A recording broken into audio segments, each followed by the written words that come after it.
내가 알아서 그냥 혼자 일할게.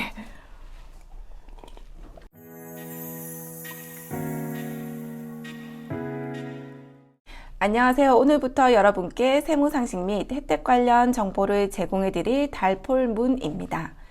올 12월 2020년 기속 상반기 근로장려금이 정상 지급되었습니다. 미처 상반기 근로장려금을 신청하지 못한 분께서는 2021년 3월 1일부터 3월 15일까지 2020년 기속 하반기 근로장려금을 신청하실 수 있으십니다. 만약 국세청에서 반기 신청 안내 우편물이 왔다고 해서 무작정 신청하시면 도리어 독이 될 수 있습니다. 몇 가지 상황을 살펴보시고 신청을 하셔야 하는데요. 우선 근로장려금에 대해 간단히 지급금액 및 요건에 대해 간략하게 설명해 드리겠습니다. 근로장려금 지급금액은 단독 가구에는 최대 150만원까지 지급이며 홀벌이 가구에는 최대 260만원까지 지급이 됩니다. 마지막 맞벌이 가구는 최대 300만원까지 지급됩니다.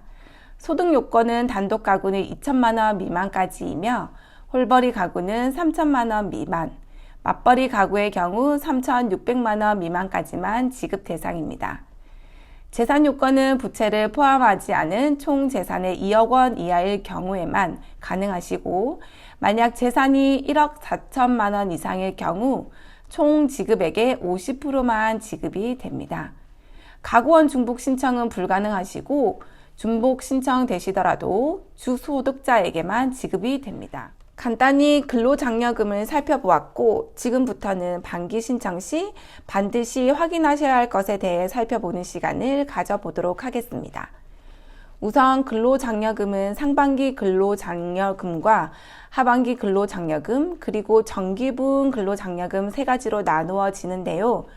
상반기의 근로장려금을 올 9월에 신청하신 분께서는 내년 3월에 있을 하반기 근로장려금과 5월에 있을 정기분 근로장려금을 따로 신청하실 필요 없이 자동 신청되는 것으로 간주됩니다. 만약 올 9월에 신청을 못 하셨더라도 내년 3월에 하반기 근로장려금을 신청하시면 되기 때문에 걱정하실 필요는 없습니다. 근로장려금 반기 신청을 하게 되면 심사 통과 시 상반기, 하반기 각각 지급 예상 금액의 35%를 먼저 지급해 드리는 것이며, 추후 내년 8월에 다시 재심사를 통해 나머지 금액을 지급해 드리는 것입니다.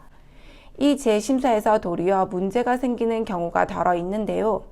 왜냐하면 반기분과 정기분 심사 시 가구원과 재산 검토 기준일이 다르기 때문입니다.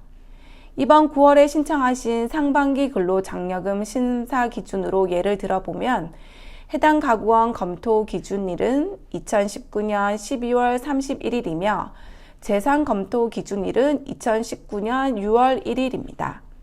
이건 내년 3월에 있을 하반기 근로장려금 심사 기준도 동일합니다.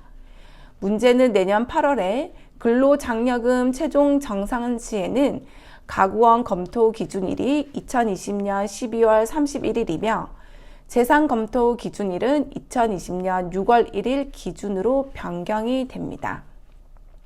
그렇기 때문에 올해 가구원이나 재산의 변동이 생긴 분께서는 굳이 반기 신청을 하지 않고 5월 정기 신청 때 신청을 하시는 것을 권해드리고 싶습니다.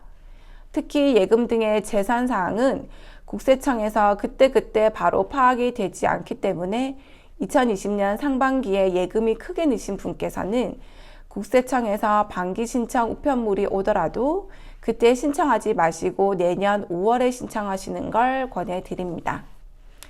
두 번째는 아르바이트를 하시는 분 일부께서는 근로장려금 반기 신청을 하라는 국세청 우편물을 받아보신 분들이 있으실 겁니다.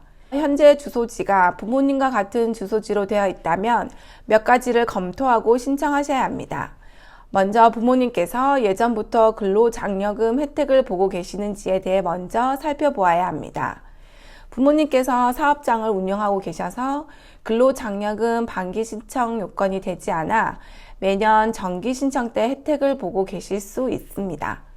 근로장려금은 같은 주소지의 가구원 간의 중복 신청은 불가능하며 만약 위의 사항에서 중복 신청이 발생한 경우 반기 신청자를 먼저 우대해주게 되어 있습니다. 그로 인해 만약 자녀의 지급 예상 금액보다 부모님의 지급 예상 금액이 더 커서 당연히 부모님이 신청해야 할 상황에 자식은 반기 신청이라 먼저 지급이 되어 버린 경우 부모님은 근로장려금 중복 신청이 불가능해져 자녀가 근로장려금 신청 취하서를 제출해야만 부모님이 신청 가능해지는 번거로움이 생길 수 있습니다.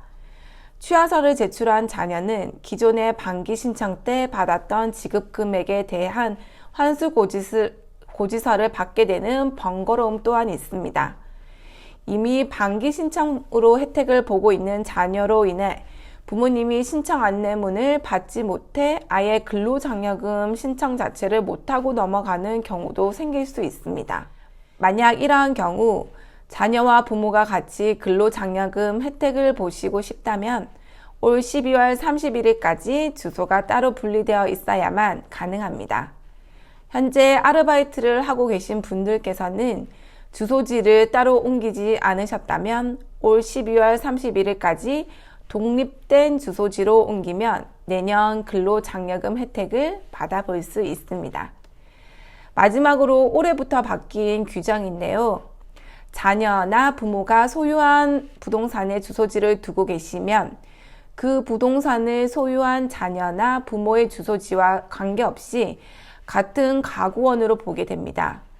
즉, 만약 부모님이 자녀 명의의 아파트의 주소지를 두고 계시면 그 아파트 명의의 자녀가 다른 주소지에 거주하고 있어도 해당 자녀와 같은 한 가구원으로 보아 재산 요건 및 가구원 요건을 같이 따지게 되어 있습니다.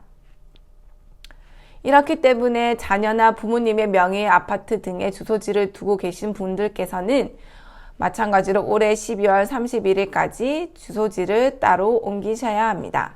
이 점 반드시 유의 부탁드립니다. 근로장려금 반기 신청은 보통 신청 가능하신 분들께 우편물로 신청 안내문이 발송됩니다. 우편물을 미처 확인 못하셨다면 국세청에 문의를 하시면 됩니다. 이상 근로장려금 반기 신청 시 유의할 점을 살펴보았습니다. 다음 시간은 1월에 있을 사업자 부가가치세 신고 시 코로나로 인한 감면 혜택에 대해 알아보는 시간을 가져보겠습니다. 감사합니다.